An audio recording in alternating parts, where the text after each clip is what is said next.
Cet homme avait demandé à Jésus de venir guérir sa fille, et pendant le délai, il aurait pu être contrarié par cette femme qui avait interrompu tout le processus en touchant le bord de son vêtement. Il aurait pu se fâcher, c'était le chef de la synagogue, et donc il est très possible qu'il connaissait cette femme, parce qu'en tant que chef de la synagogue, dans la culture juive, il fallait aller à la synagogue pour être accepté dans la société. Il connaissait donc probablement cette femme, et aurait pu être très en colère contre elle pour avoir retardé le maître, car à cause de ce retard, sa fille est morte. Et donc le serviteur lui dit, ne dérange plus le maître, mais au verset 50, il est écrit, « Mais Jésus, ayant entendu cela, répondit, « Ne crains pas, crois seulement, et elle sera sauvée. » Et quand il arriva à la maison, il ne permit à personne d'entrer, sauf Pierre, Jean et Jacques, ainsi que le père et la mère de l'enfant. Tous pleuraient et se lamentaient sur elle, mais Jésus dit, « Ne pleurez pas, car elle n'est pas morte, mais elle dort. » Et ils se moquèrent de lui. Il s'agissait de pleureurs professionnels. Vous savez, dans la culture juive, on payait littéralement des gens pour venir gémir, pleurer et se lamenter. Il pensait que cela exprimait d'une manière ou d'une autre l'amour, la peine de ceux qui étaient en deuil. Mais toujours est-il qu'il s'agit bien de pleureurs professionnels. Ces gens étaient là, pleurant, hurlant, se lamentant. Et pourtant, lorsque Jésus dit « Elle n'est pas morte, elle dort », ces mêmes personnes se sont retournées et se sont moquées de lui avec mépris. Et au verset 54, il est dit « Il les fit tous sortir. » Et j'étais surpris de découvrir que la King James, la New King James, et je crois que c'est la version Darby, disent bien qu'il les fit tous sortir. Mais saviez-vous que la NIV, The Message Translation, The Passion Translation, la Living Translation, la New Living Translation, l'Amplified Classique, toutes ces versions omettent cette phrase, qu'il fit sortir tout le monde. C'est une erreur. Ce sont les Écritures et je ne sais pas quelle est leur raison pour cela, mais il est écrit qu'il les fit tous sortir. Puis il prit la jeune fille par la main et dit « Enfant, lève-toi ». Et son esprit revint et elle se leva immédiatement et il ordonna qu'on lui donne à manger. Et ses parents furent stupéfaits. Le mot stupéfait ici, si vous le recherchez, cela signifie littéralement fou ou insensé. Cela les a complètement submergés, ils ne savaient pas comment réagir, mais il leur recommanda de ne dire à personne ce qui s'était passé. Encore une fois, il y a trop de choses dans toute cette histoire pour que je puisse tout partager, mais je veux simplement souligner ce qui est dit au verset 50. « Mais Jésus, ayant entendu cela, » c'était la nouvelle que la fille était déjà morte, donc il n'y avait plus besoin de déranger Jésus. Ayant entendu cela, il lui répondit « Ne crains rien, crois seulement, et elle sera guérie. » Et vous savez, quand on parle de guérison, la plupart du temps, on insiste sur le fait que vous devez simplement croire, vous devez tenir ferme et croire. Et je suis à 100% d'accord avec ça. Il faut croire pour recevoir. Si vous doutez, vous passez à côté. Donc, vous devez croire, et je ne veux pas minimiser cela, mais Jésus n'a pas dit à Jaïrus, le chef de la synagogue, « Crois seulement ». Non, il lui a dit d'abord, « Ne crains pas, crois seulement ».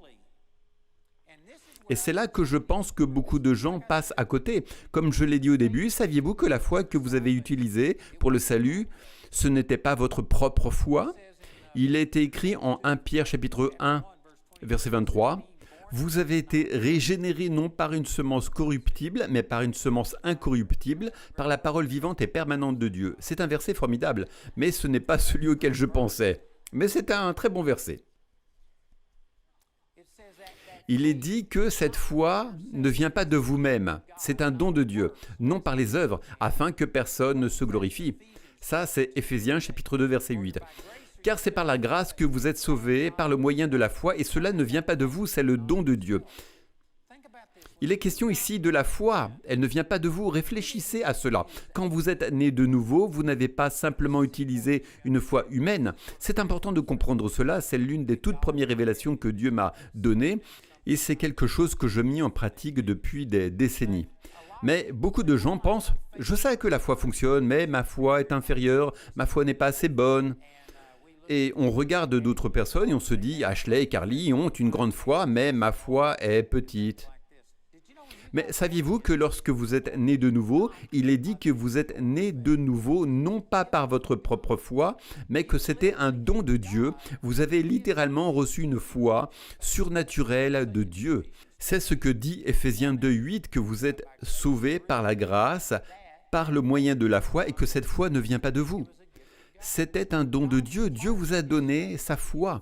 La foi vient de ce qu'on entend et ce qu'on entend vient de la parole de Dieu. Et donc, cet autre verset que j'ai cité, 1 Pierre 1,23, étant né de nouveau, non par une semence corruptible, mais par une semence incorruptible, c'est Dieu qui a semé cette semence de foi en vous par la parole de Dieu.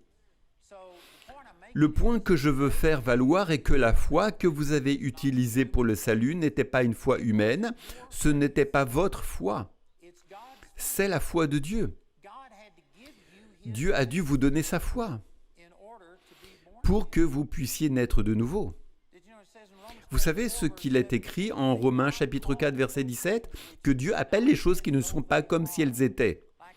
Comme lors de la création, il dit que la lumière soit. Et la lumière fut.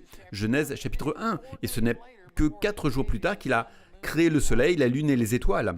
Dieu a créé la lumière avant de créer une source de lumière. Il appelle les choses qui ne sont pas comme si elles étaient. Il appela Abraham, le père d'une multitude de nations, alors qu'il n'avait pas encore d'enfants. Dieu parle les choses à l'existence. Et c'est ainsi que fonctionne la foi de Dieu. La foi de Dieu ne voit pas quelque chose avant de le dire, la foi de Dieu le dit et ensuite cela vient à l'existence. Et Dieu vous a donné ce genre de foi parce que lorsque vous avez cru pour le salut, vous n'avez jamais vu Dieu. Peut-être que quelqu'un a vu une représentation de Dieu, mais la Bible dit « Nul homme ne peut voir Dieu et vivre ». Si Dieu se révélait réellement dans toute sa gloire, votre corps se désintégrerait. Vous ne pourriez pas le supporter. Dieu a dû se cacher de nous pour que nous puissions le contacter par la foi, car si vous voyez la gloire pure de Dieu, cela tuerait littéralement votre corps. Il nous a donné suffisamment de témoignages à travers la création, les cieux racontent la gloire de Dieu. Nous avons vu des preuves, rien qu'hier soir, nous avons vu des gens être guéris. Dieu agit et il vous parle, mais il le fait par la foi. Si jamais, d'une manière ou d'une autre, il levait le voile pour que tout le royaume spirituel devienne visible, si vous pouviez voir Dieu, cela vous tuerait. Vous ne pouvez pas contenir la gloire de Dieu. Alors, il vous donne sa foi. Et vous pouvez croire en des choses que vous ne pouvez pas voir. Ainsi, lorsque vous êtes né de nouveau, vous avez cru en Dieu, que vous n'avez jamais vu, vous avez cru au diable, que vous n'avez jamais vu, vous avez cru au ciel, où vous n'êtes jamais allé, vous avez cru à l'enfer, où vous n'êtes jamais allé non plus, vous avez cru en toutes sortes de choses que vous ne pouviez ni voir, ni ressentir. C'était la foi de Dieu. Quand j'étais enfant, on mettait une chaise sur la scène et on faisait s'asseoir quelqu'un dessus et il disait « Voilà la foi ». Vous vous êtes assis sur la chaise. Comment savez-vous que cette chaise va vous soutenir? Et ils utilisaient cela comme un exemple de la foi. Mais ça, c'est une foi humaine, car elle repose sur ce que vous pouvez voir. Et si celle-ci n'avait que 3 pieds au lieu de 4, ou si elle était bancale, vous ne vous y soiriez pas avec une foi humaine. C'est en réalité un meilleur exemple de dire « Viens t'asseoir sur cette chaise que tu ne peux pas voir ». Si tu pouvais t'asseoir sur cette chaise maintenant, ce serait le genre de foi de Dieu. Parce que la foi de Dieu, c'est croire en des choses que vous ne pouvez pas voir. Beaucoup de gens, quand ils pensent au sujet du fait de croire, se disent « Je sais qu'il faut la foi pour croire », mais ils ont l'impression de ne pas en avoir assez, que leur foi n'est pas assez pure. Vous n'avez pas besoin de plus de foi. La foi que vous avez utilisée pour naître de nouveau est plus que suffisante pour vous guérir de quoi que ce soit. Mais ici, c'est un point clé. Il n'a pas simplement dit « Eh bien, crois ». Il a dit « Ne crains pas, crois seulement ». Par le simple fait qu'il ait dit « crois seulement », cela montre que vous pouvez croire et ne pas croire en même temps. Vous pouvez croire et douter en même temps. Et c'est là que beaucoup de gens passent à côté. Ils continuent de penser qu'ils doivent construire leur foi, augmenter leur foi, purifier leur foi, obtenir plus de foi. Mais je vais partager d'autres versets avec vous ce soir.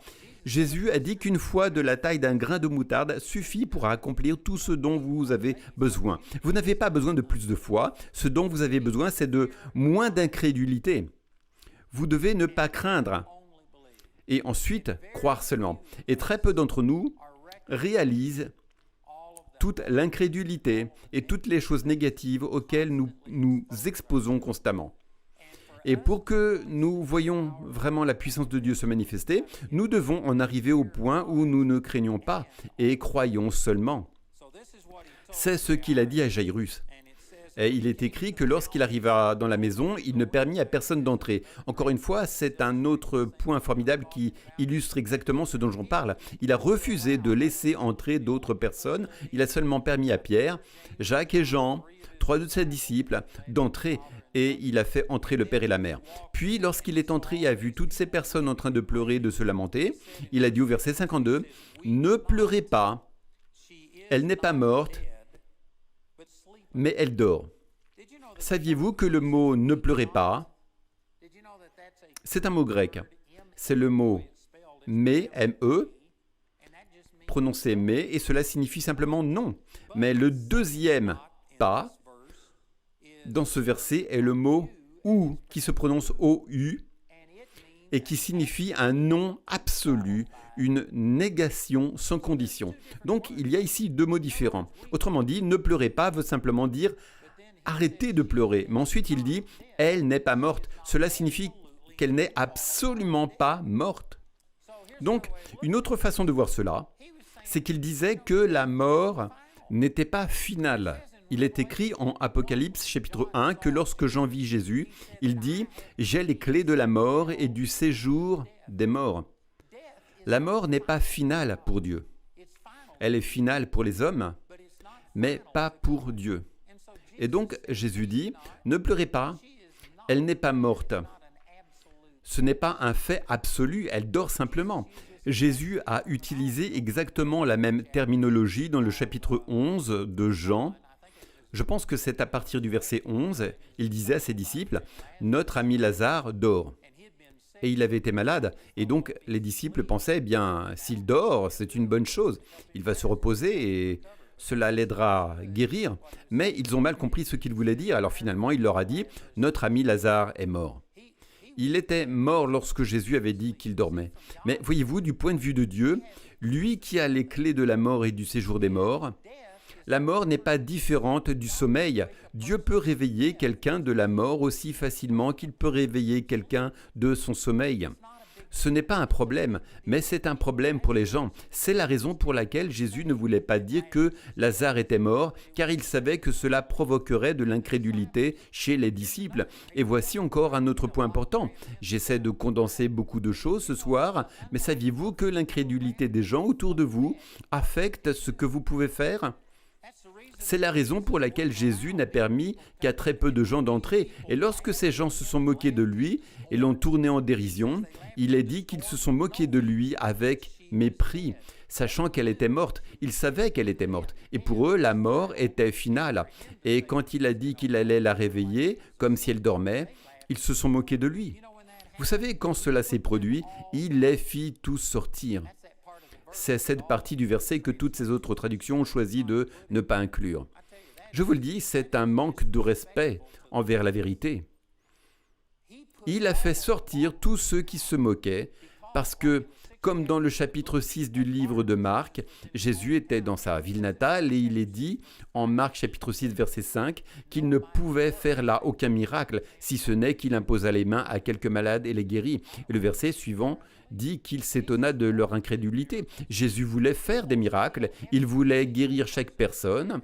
Et la vérité, c'est qu'il l'a déjà fait. Par ses meurtrissures, vous avez été guéris. Il n'y a pas une seule personne ici qui attende que Dieu la guérisse. Vous pensez peut-être que vous attendez Dieu, mais je dis que Dieu a déjà fait sa part et que vous n'attendez pas que Dieu vous guérisse. Dieu attend que vous soyez enfin prêt à recevoir ce qu'il a déjà accompli. Mais il était dans sa ville natale et il ne pouvait pas faire de miracle. Il voulait en faire, mais il ne le pouvait pas à cause de leur incrédulité, pas la sienne. Jésus opérait à 100% dans la puissance de Dieu. Il n'y avait aucune limite, aucun doute, aucune réserve en lui. S'il ne pouvait pas guérir chaque personne, ce n'était pas à cause de lui, c'était à cause d'eux. Et c'est parce qu'il le connaissait. Si vous lisez les versets précédents, en Marc chapitre 6, versets 3, 4 et 5, il est dit « N'est-ce pas le fils du charpentier? Ses frères et ses sœurs ne sont-ils pas ici ?» Et il le méprisait parce qu'il le connaissait. Ils le connaissaient selon la chair, mais ils ne savaient pas qui il était réellement, et c'est leur incrédulité qui l'a empêché d'agir. Maintenant, si Jésus, qui était Dieu manifesté dans la chair et qui agissait parfaitement dans la puissance de Dieu, ne pouvait pas guérir des gens à cause des circonstances autour de lui, alors qui croyez-vous être pour penser que vous pouvez ignorer les circonstances autour de vous? Il y a des gens qui viennent à nos réunions tout le temps, ils voyagent, ils me suivent à différents endroits. Ils vont voir d'autres personnes, ils dépensent beaucoup d'argent pour venir quelque part afin d'être guéris. Ils font tout cet effort et puis ils retournent dans une église qui prêche que les miracles ont cessé avec les apôtres, que Dieu ne guérit plus, que Dieu est celui qui vous envoie la maladie pour vous enseigner quelque chose, que Dieu vous juge avec cette maladie. Et ils ne comprennent pas pourquoi ils ne sont pas guéris. Jésus ne pouvait pas exercer son ministère auprès de gens remplis d'incrédulité. Certains d'entre vous pensent « Oh, ce n'est pas à ce point-là chez nous ». Je vais revenir à ces versets, mais laissez-moi juste aller à 2 Pierre, chapitre 2. Et il est question ici de Dieu qui a apporté le jugement sur l'ancien monde et a réduit en cendres les villes de Sodome et Gomorrhe. C'est au verset 6, les condamnant à la destruction. Il en a fait un exemple pour ceux qui vivraient dans l'impiété. Et il a délivré le juste Lot. Le mot juste ici ne signifie pas seulement Lot, cela signifie que Lot était une personne juste, un homme droit. C'est ce que dit le verset suivant, tourmenté par la conduite infâme des hommes sans loi. Car cet homme juste qui habite au milieu d'eux, en voyant et en entendant, tourmentait jour après jour son âme juste à cause de leurs œuvres iniques. Donc 2 fois ici, il est dit que Lot tourmentait son âme juste. C'était un homme pieux. Et pourtant, il a été corrompu à cause des circonstances dans lesquelles il vivait. Et savez-vous quel était le péché numéro 1 de Sodome et Gomorrhe? L'homosexualité. Nous sommes dans une société qui promeut le transgenrisme et l'homosexualité et toutes sortes de choses similaires. C'est comme si vous aviez un train qui allait en enfer, l'homosexualité serait l'arrêt final avant que vous ne deviez être réprouvé. C'est ce que dit Romains chapitre 1, verset 28. Et nous sommes allés aussi loin. Maintenant, grâce à Dieu, je crois que nous allons au milieu d'un 3e grand réveil. Je crois que les choses sont en train de changer. Nous voyons déjà des choses formidables se produire. Mais je vous le dis, nous étions vraiment, vraiment proches non seulement de la fin de cette nation, et je pourrais en parler toute la nuit, et ce n'est pas à cause de notre constitution seulement, ou à cause de nos pères fondateurs ou de la moralité, mais c'était l'Esprit de Dieu qui a permis à cette nation de naître. Notre 2e président, John Adams, a dit que la démocratie est totalement inadaptée à un peuple qui ne serait pas religieux et moral. Et si nous cessons d'être moraux, ce serait comme une baleine traversant un filet. Il n'y aurait rien à faire.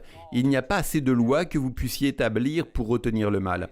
Maintenant, grâce à Dieu pour le président Trump, qui a changé certaines choses et fait ce qu'il a fait, mais je vous dis que c'est un bref sursis que nous avons pour le moment. Et si nous n'avons pas un mouvement surnaturel de Dieu dans le cœur des gens, vous ne pouvez pas retenir le mal uniquement par des lois. Il faut que le cœur des gens change. Donc je rends grâce à Dieu pour les bonnes choses qui se passent, mais c'est un grand réveil qui est en train de tout changer. Et le point que je veux faire ici, c'est que Lot, vous voyez, il est allé à Sodome et Gomorrhe à cause du gain financier et il a été très prospère, mais cela lui a coûté au moins 2 filles. Il est dit qu'il est allé à Sodome pour avertir ses filles et elles ne l'ont pas écouté. Donc 2 de ses filles et probablement 2 gendres et peut-être quelques petits-enfants, on ne nous dit pas combien, mais il a perdu tous les membres de sa famille. Lorsque Sodome a été détruite, sa femme était attachée à ses filles, restait derrière et peut-être à ses petits-enfants et tout ça. Et à cause de cela, elle s'est retournée. Elle a été changée en statue de sel.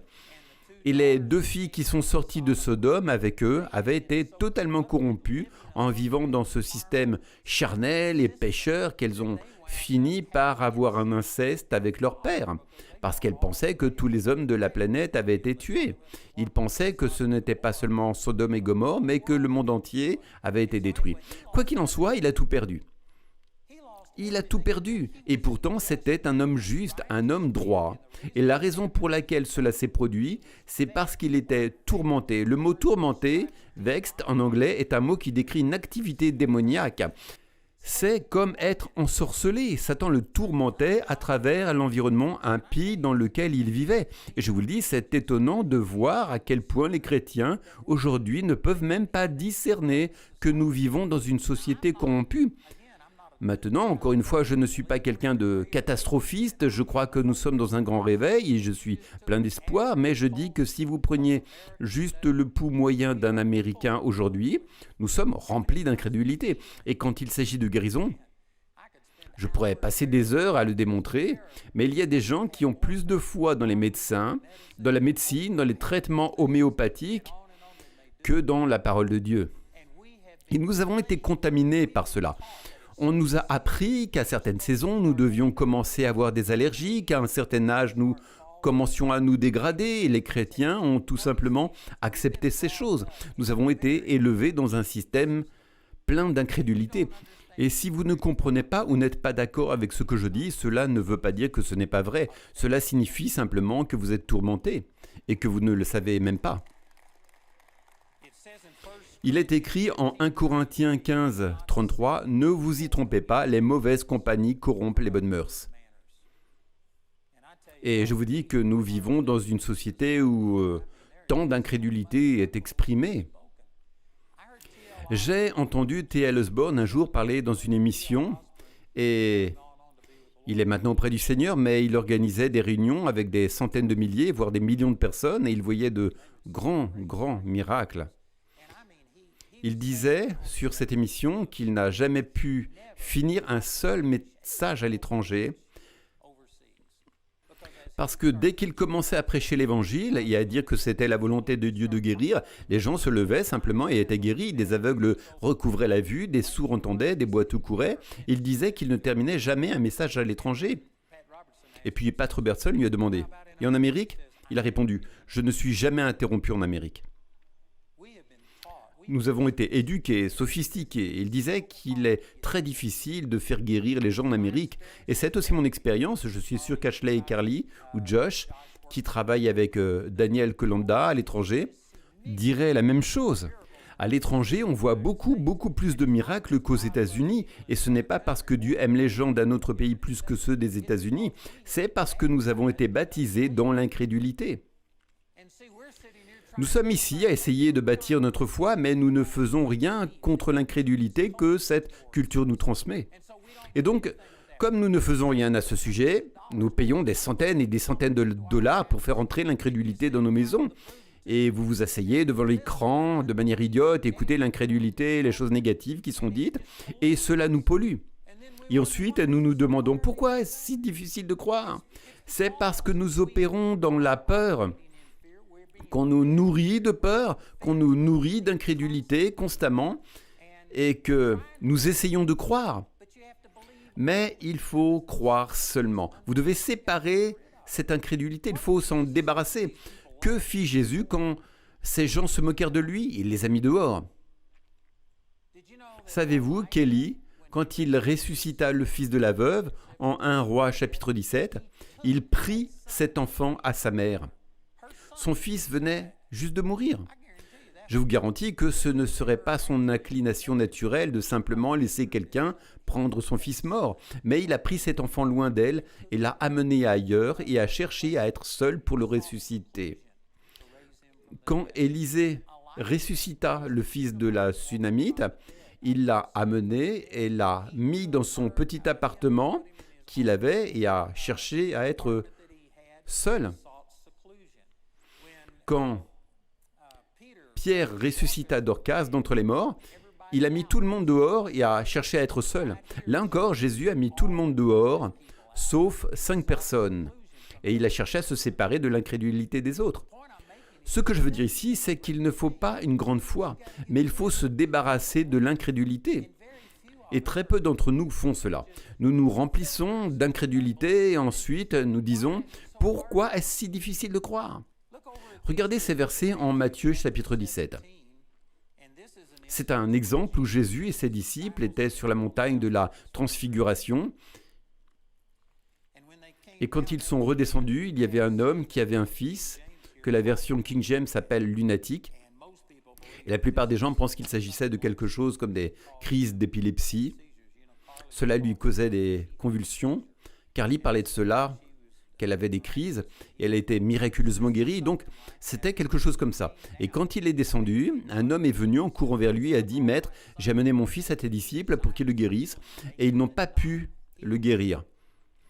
Et donc Jésus dit « Amenez-le-moi. » Et Jésus chassa le démon. Et l'enfant fut totalement guéri. Mais les disciples vinrent à lui, c'est dans Matthieu chapitre 17, verset 19,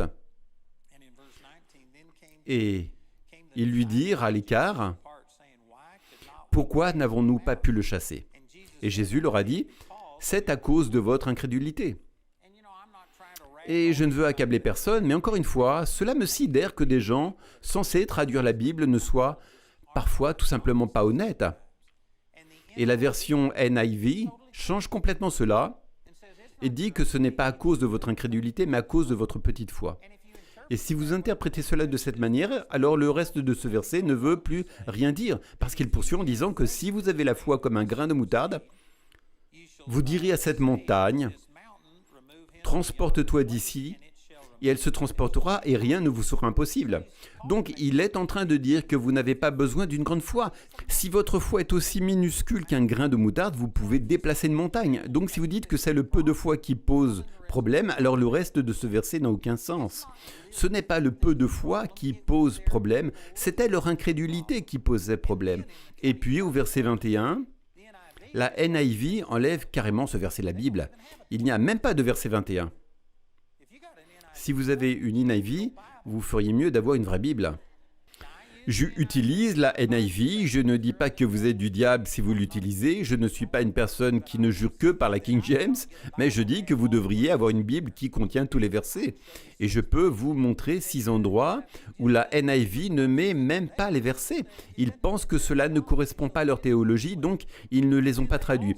Et ils n'ont pas non plus mis que Jésus avait fait sortir toutes les personnes qui se moquaient de lui. C'est un élément important. Vous devriez avoir une Bible. Vous savez, la King James, je sais que beaucoup de gens ne l'aiment pas. Au minimum, procurez-vous une New King James. Mais ce n'est pas difficile pour moi de dire « the » au lieu de « you ».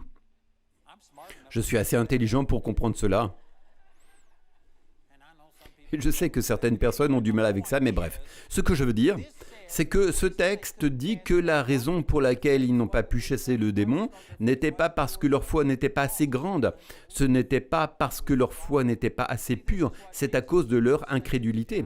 Et voyez, c'est ce que Jésus disait à Jairus. Quand cette personne est venue lui dire « Ne dérange plus le maître, ta fille est morte », la première chose qu'il a dite, c'est « Ne crains pas ».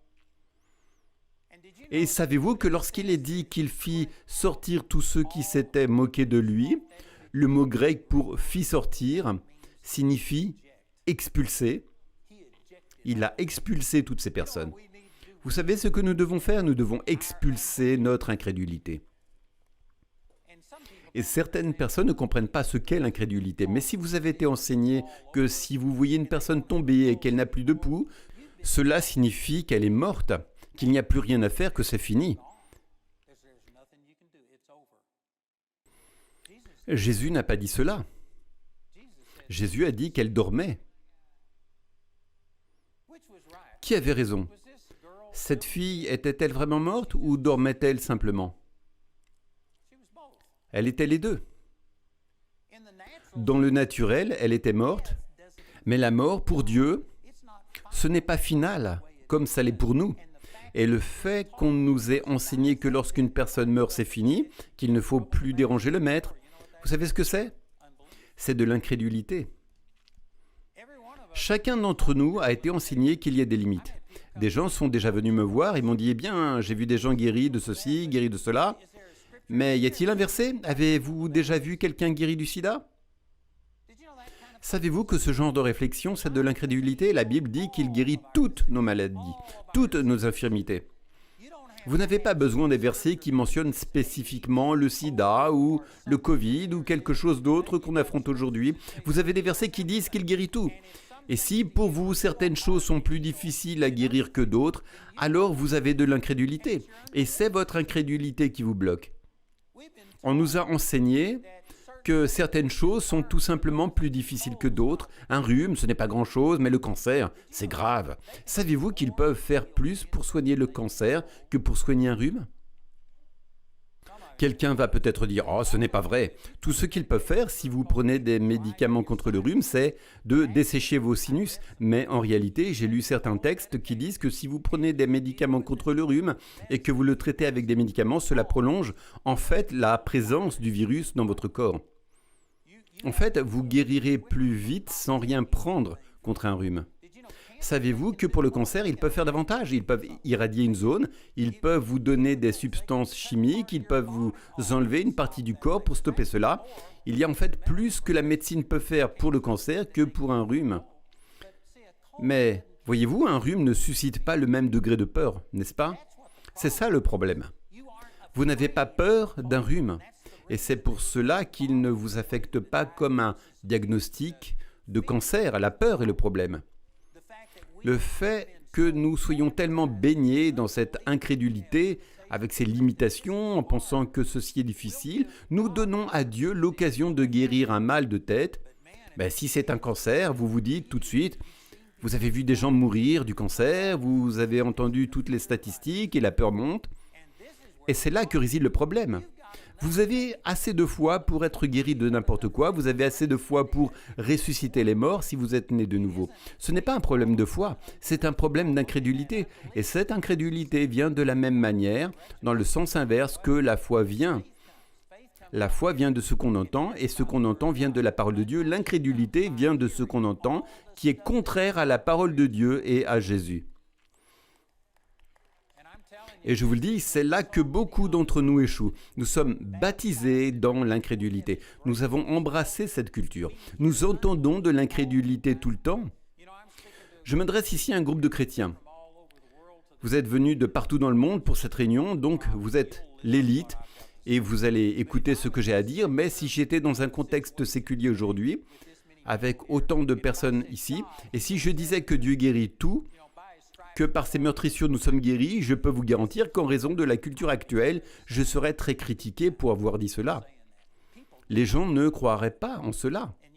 Et pourtant, chacun d'entre nous est connecté à cette culture et reçoit cette incrédulité et ce discours négatif tout le temps, exactement comme Lot.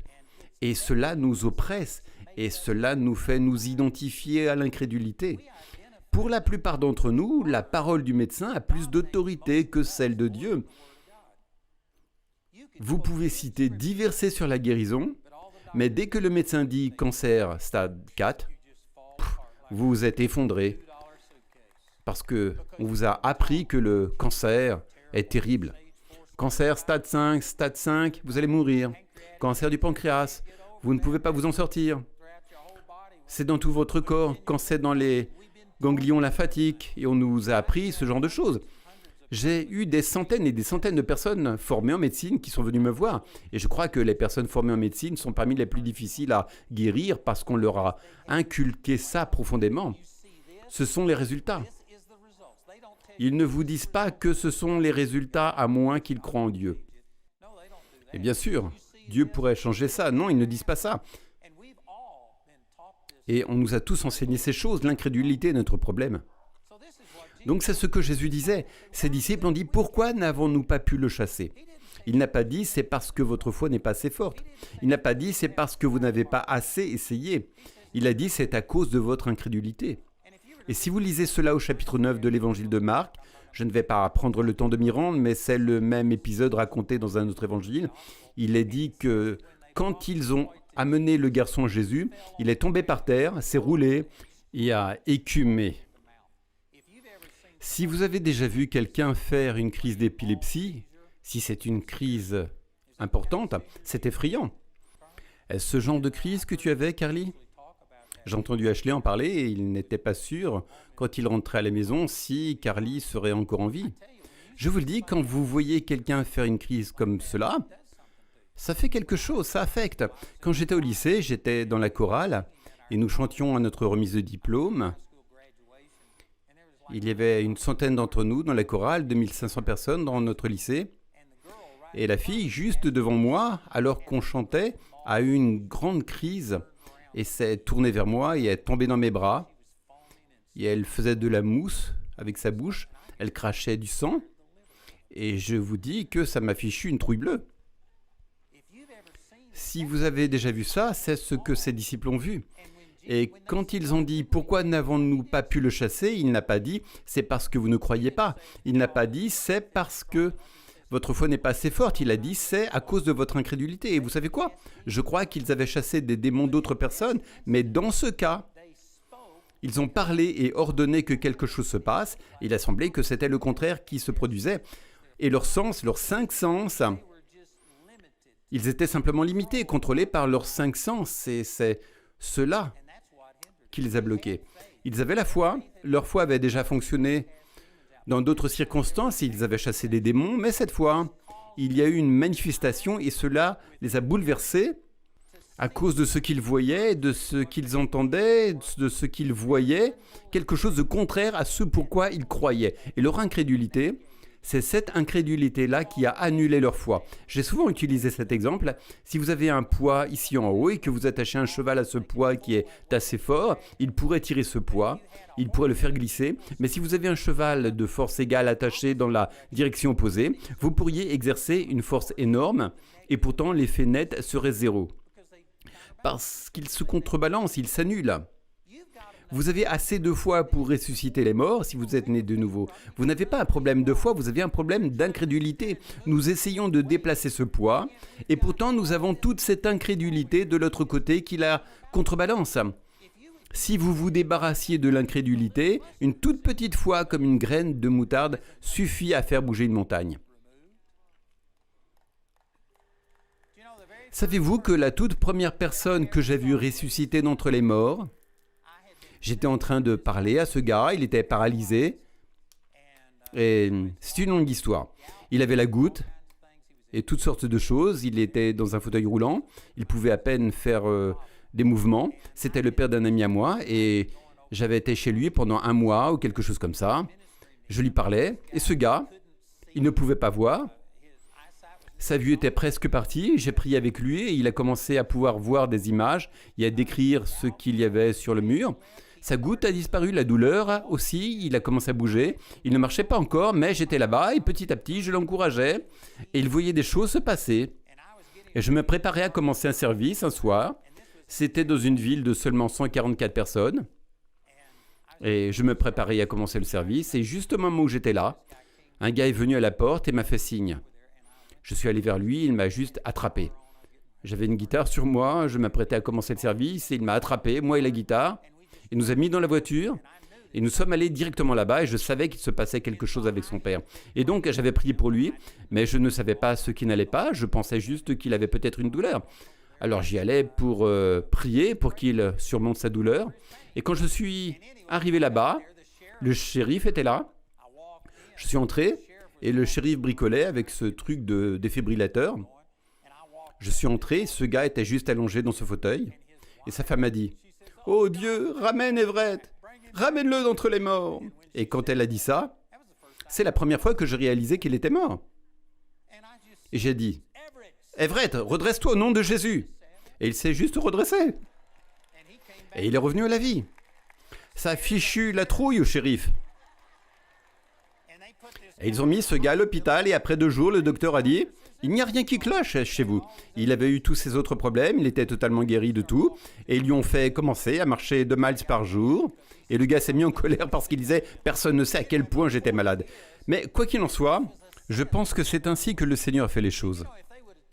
Notre église n'était qu'à 2 minutes de la maison de ce gars. Et si son fils avait dit « Mon père vient juste de mourir, viens prier pour lui », Je pense que pendant ces 2 minutes, j'aurais eu assez d'incrédulité pour contrebalancer ma foi et que je n'aurais probablement pas vu cela se produire.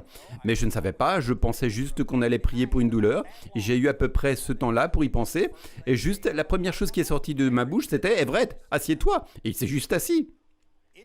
Ça n'a pas pris une grande foi, ça a juste pris un peu d'incrédulité. Alors Jésus a dit, ce n'est pas le fait que vous n'ayez pas eu de foi, c'est cette incrédulité. Il faut rejeter cette incrédulité. C'est ce que Jésus a fait avec les gens qui se moquaient de lui. Il ne les a pas laissés entrer parce qu'ils auraient arrêté les choses, tout comme ils l'ont fait dans sa ville natale. Et je vous le dis, frères et sœurs, nous devons nous débarrasser de notre incrédulité. Nous devons arriver à un point où quand Dieu dit que vous êtes guéri, vous ne vous fiez pas à ce que dit le médecin, vous ne vous fiez pas à ce que dit votre corps, vous ne vous fiez pas à ce que disent les autres, vous ne pensez pas à quelqu'un d'autre qui a essayé de croire pour une guérison et qui est mort, ou à quelqu'un d'autre qui est malade. C'est une des plus grandes erreurs que les gens commettent. Au lieu d'interpréter leurs circonstances par la parole de Dieu, ils interprètent la parole de Dieu par leurs circonstances et ils regardent autour d'eux et, eh bien, je connais quelqu'un d'autre qui disait croire en Dieu et il est mort.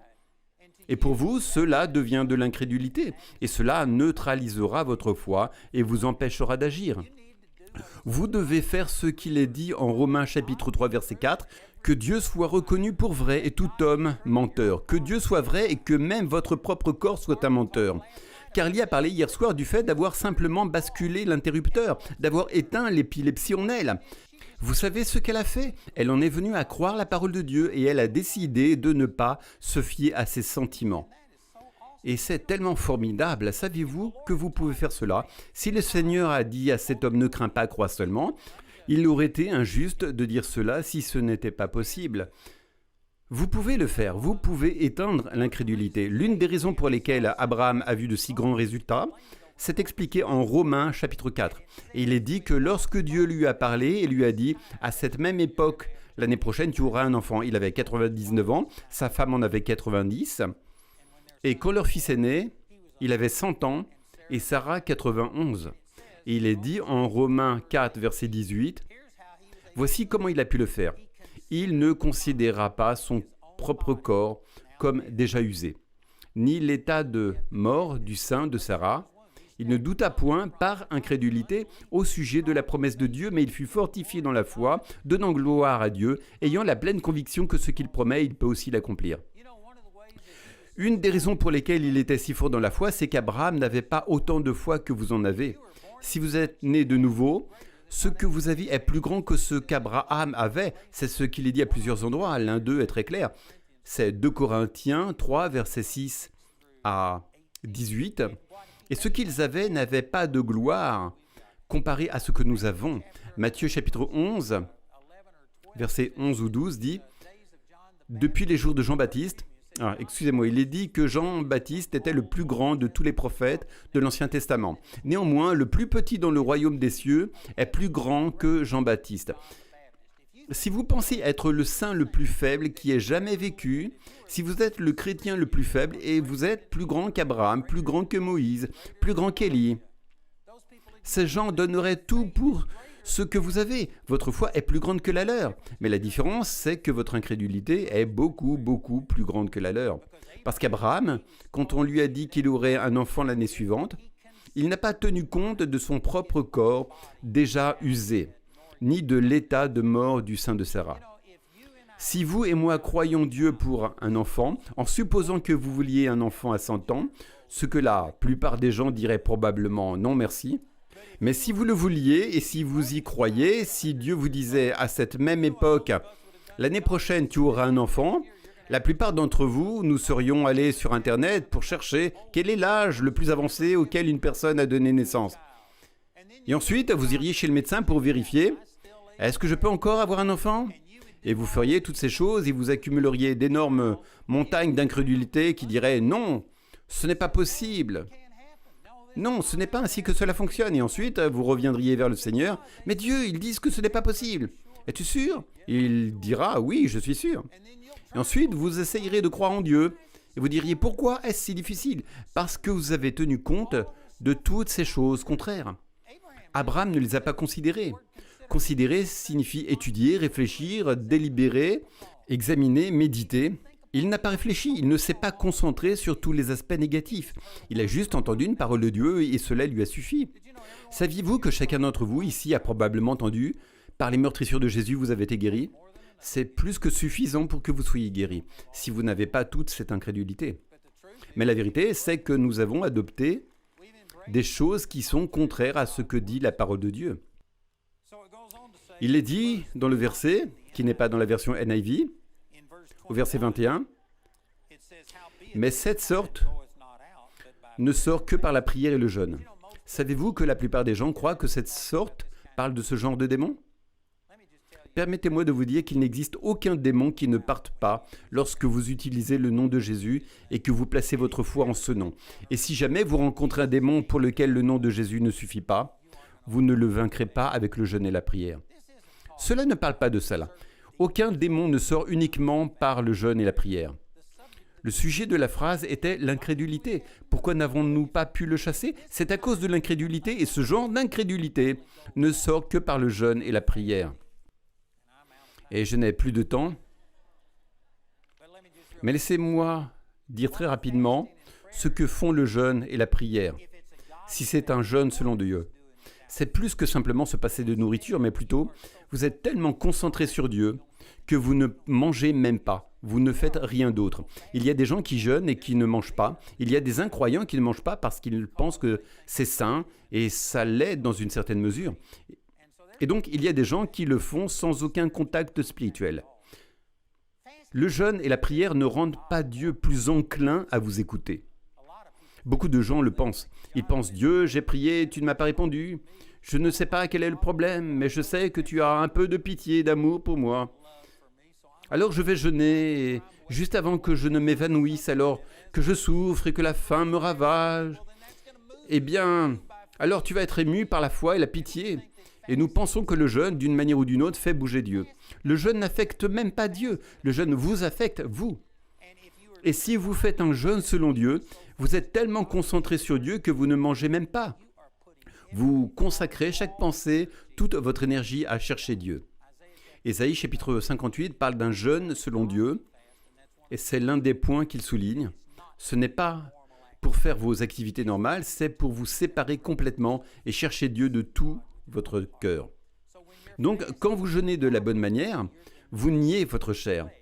Cette partie de vous qui, quand vous priez pour quelqu'un afin qu'il soit guéri et qu'il tomberait de mort, et que vous pensez immédiatement que cela n'a pas marché, comment surmontez-vous cette pensée ? Parce que d'un point de vue naturel, ils sont morts. Comment en arriver à un point où ce que vous voyez et ressentez ne vous domine plus ? Par le jeûne et la prière, vous vous retirez simplement de ce monde physique et vous arrivez à fonctionner dans le domaine spirituel. Vous parlez à un Dieu que vous ne pouvez pas voir, vous entendez un Dieu que vous ne pouvez pas entendre, mais vous l'entendez avec votre cœur et à mesure que vous recevez cela et que vous agissez en conséquence, vous prouvez, comme je peux le voir avec ces bâtiments, nous n'avons pas contracté de prêt, nous avons fait cela sans dette, nous avons 160 millions de dollars de bâtiments et de propriétés en neuf et demi, sans dette, en plus de mes dépenses normales. Et quand nous avons commencé ce processus, je n'avais rien, c'est un miracle absolu. Et j'ai entendu Dieu et Dieu m'a dit des choses et je peux voir. Et vous savez ce que ça fait ? Ça entraîne mes sens à reconnaître qu'il se passe des choses qu'on ne peut pas voir.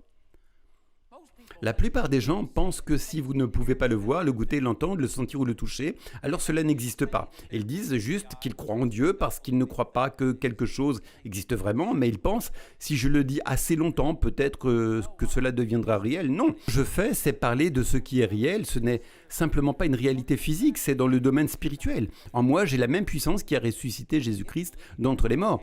Elle vit ici, je n'ai pas besoin que Dieu vienne me guérir, j'ai déjà en moi le pouvoir de résurrection. Maintenant, suis-je capable de me concentrer sur ce que dit la parole ou vais-je être contrôlé par ce que je vois ? Ce que je goûte, entends, sens et ressens parce que le médecin me dit. Parce que si vous êtes contrôlé par vos 5 sens, vous êtes ce que la Bible appelle charnel.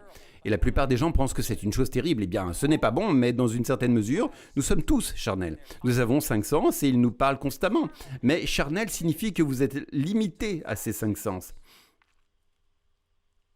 J'ai 5 sens. mais je ne suis pas limité à eux.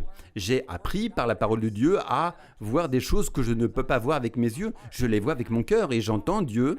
Et j'ai maintenant des preuves physiques de choses qui ne peuvent être prouvées d'aucune autre manière qu'à travers Dieu. Et vous savez ce que cela fait ? Cela exerce mes 5 sens. C'est le mot utilisé en Hébreux chapitre 5, verset 14. La nourriture solide est pour ceux qui, par l'usage, ont les sens exercés à discerner le bien et le mal. Et vous devez exercer vos sens. Vous ne pouvez pas simplement rester là et dire « sens arrêté ». Vous devez vous exercer. Et la façon de le faire, c'est par le jeûne et la prière, en se concentrant sur le domaine spirituel, en obtenant des résultats, et cela entraînera vos sens à reconnaître qu'il se passe plus de choses que ce que je peux voir, goûter, entendre, sentir ou ressentir. Ainsi, lorsque vous priez pour quelqu'un et qu'il tomberait de mort et que vous dites « je suis dans la foi », vos sens diront « oh, c'est une de ces choses, nous avons déjà vu cela » et c'est votre 6e sens et votre chair se taira et ne vous dérangera pas. Mais si vous êtes simplement branché à ce monde, si vous êtes comme Lot, tourmenté par la conversation impure de ce monde, et que vous vivez et habitez dans le domaine physique, et que vous ne passez jamais de temps dans la parole de Dieu, qui est esprit et vérité, eh bien, si vous ne faites pas cela, votre chair, quand vous direz « chair, au nom de Jésus, tu es guéri », votre chair dira « qui es-tu pour me dire quoi que ce soit ?» C'est moi qui te dis quoi manger, quand manger, combien manger. Tu ne m'as rien dit à faire depuis 10 décennies. Pourquoi devrais-je t'écouter ? Et votre corps se rebellera. C'est pourquoi ce type de démon, ou plutôt ce type d'incrédulité, pas ce type de démon, mais ce type d'incrédulité ne sort que par la prière et le jeûne. Et là maintenant, je vais arrêter. Voici mon dernier point. Il est dit « cette sorte ne sort que », c'est-à-dire cette sorte d'incrédulité. Cela vous montre qu'il y en a différents types. Saviez-vous qu'il y a de l'incrédulité qui vient de l'ignorance ? Vous ne savez tout simplement pas. Si vous ne savez pas que c'est la volonté de Dieu d'être guéri, vous n'allez pas devenir guéri par hasard, vous devez la poursuivre. On ne s'élève pas au sommet d'une montagne en volant, il faut grimper, cela demande des efforts pour y arriver. Donc si vous ne savez pas quelque chose, vous aurez de l'incrédulité. Et comment y remédier ? Vous dites la vérité à une personne et si elle la reçoit, la vérité la rendra libre. Ensuite, il y a un deuxième type d'incrédulité qui est un mauvais enseignement. En d'autres termes, vous n'êtes pas ignorant, vous avez été enseigné, vous avez juste été mal enseigné. Et c'est ce qui est arrivé à la plupart d'entre nous. Dans ce monde, on nous a tous appris que nous n'étions que des humains, qu'il n'y a que des choses naturelles, qu'à un certain âge, vous devez vous détériorer, vous devez commencer à avoir ces problèmes, vous avez une chose génétique qui court dans la famille et donc c'est juste comme ça, il faut s'y préparer.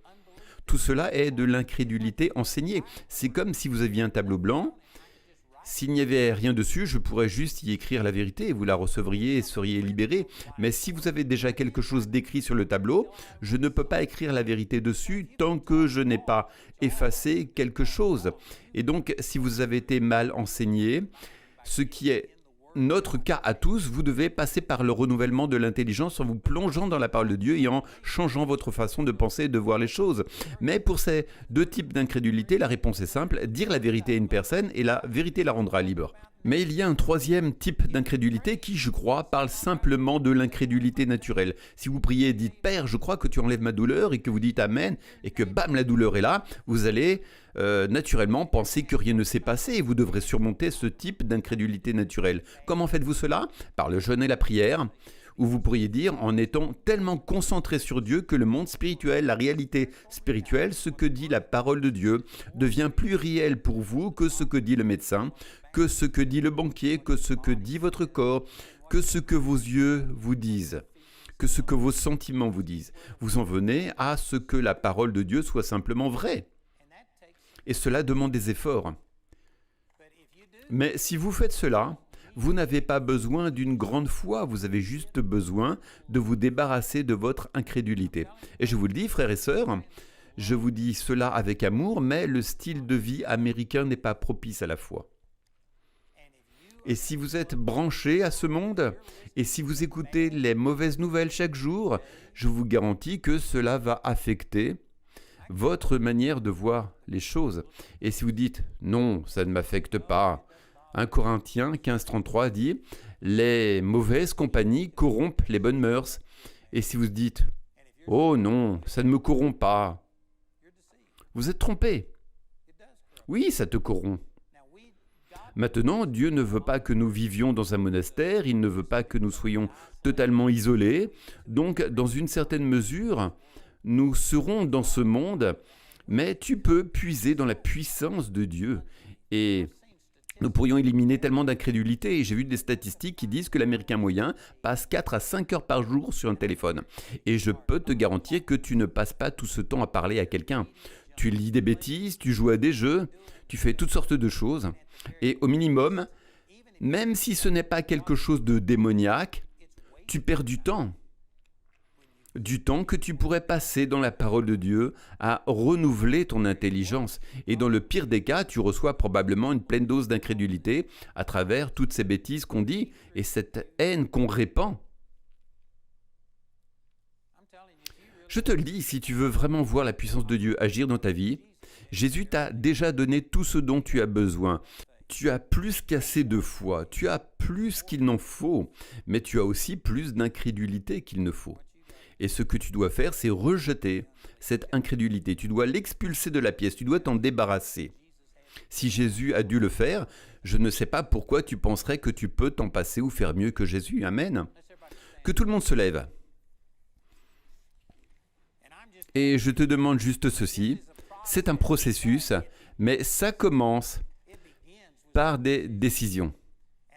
Et je crois littéralement que tu peux t'asseoir là et renoncer à toutes ces choses et en arriver au point où, comme il est dit en Romains 3,4, que Dieu soit reconnu pour vrai et tout homme pour menteur. Et certains d'entre vous ont écouté des églises avec lesquelles vous n'êtes pas d'accord, mais vous restez là à écouter quelqu'un dire que les miracles ont cessé, que Dieu envoie la maladie pour t'enseigner quelque chose, que c'est une punition de Dieu, et vous laissez ces choses vous atteindre. Vous devez prendre position contre cela et le rejeter. Vous devez rejeter cela. Il est écrit en 2 Corinthiens chapitre 10 verset 3, « Les armes avec lesquelles nous combattons ne sont pas charnelles. » Cela veut dire qu'elles ne sont pas physiques et ce n'est pas simplement une affaire de monde naturel. Mais tu as des armes spirituelles puissantes par la puissance de Dieu pour renverser les forteresses, pour renverser les raisonnements et tout ce qui s'élève contre la connaissance de Dieu et pour amener toute pensée captive à l'obéissance de Christ. Dieu a donné à chacun de nous ses armes spirituelles. Et donc, ce que je veux que tu fasses maintenant, c'est tout d'abord d'arrêter de dire que tu n'as pas assez de foi. Arrête de dire « Oh Dieu, j'ai juste besoin de plus de foi, j'ai besoin d'Ashley, de Carly ou de quelqu'un d'autre pour le faire à ma place. » Tu dois cesser de te tirer une balle dans le pied en confessant ton échec et commencer à dire « J'ai en moi la puissance de résurrection. » Éphésiens 1, 18, 19 le dit. Donc tu dois commencer à confesser « J'ai assez de foi. » Je n'ai pas un problème de foi, j'ai un problème d'incrédulité. Et ensuite, deuxième chose, tu dois prendre autorité et rejeter ces pensées. Tu dois prendre ce que le médecin a dit. Et je ne suis pas contre les médecins. S'il n'y avait pas de médecins, tous les chrétiens seraient morts parce qu'ils ne font pas confiance à Dieu. Donc, je ne suis pas contre les médecins, mais les médecins ne te disent que la vérité physique et naturelle. Ils ne vont pas te dire ce que Dieu dit. Dieu dit qu'il guérit toutes tes maladies, toutes tes infirmités. Alors tu prends cette parole, cette déclaration négative que le médecin a dite, ou ce que tu as lu comme une fois que tu as ça, c'est incurable, tu ne peux pas t'en sortir. Tu prends tes armes spirituelles et tu abats ces pensées. Tu amènes toute pensée captive. Tu dois cesser de dire « cela court dans ma famille, c'est génétique, tout le monde y est confronté ». Tu dois cesser d'accepter ces choses. « Oh, j'ai toujours eu des allergies, c'est comme ça ». Non, ce sont des mensonges, ce sont des tromperies. Je ne dis pas que quand on a dit que la fille était morte, elle ne l'était pas. Elle l'était. Mais elle n'était pas absolument, définitivement morte, sans espoir. Dieu peut tout changer. Je ne dis pas que tu n'as jamais eu de problème, mais tu dois rejeter ces pensées qui disent que tu dois vivre avec ça. Amen. Tu dois te réveiller, sinon tu vas rester au fond. Tu dois devenir agressif. Et donc, je vais te guider dans une prière. Et je ne veux pas que tu sois passif en disant simplement « Oh Dieu, s'il te plaît, donne-moi la guérison, donne-moi la foi ». Tu dois commencer à louer Dieu pour ce que tu as déjà. Et ensuite, tu t'en prends à l'incrédulité. Tu commences à parler contre ces mensonges. Cette incrédulité qui t'a retenu, tu rejettes tout ça. Et je crois que ta petite foi de la taille d'une grain de moutarde sera plus que suffisante pour produire n'importe quelle guérison dont tu as besoin dans ton corps. Amen. Amen. Alors que l'équipe de prière vienne ici devant et se tienne prête pendant que nous commençons à prier. Père, nous te remercions, nous te louons.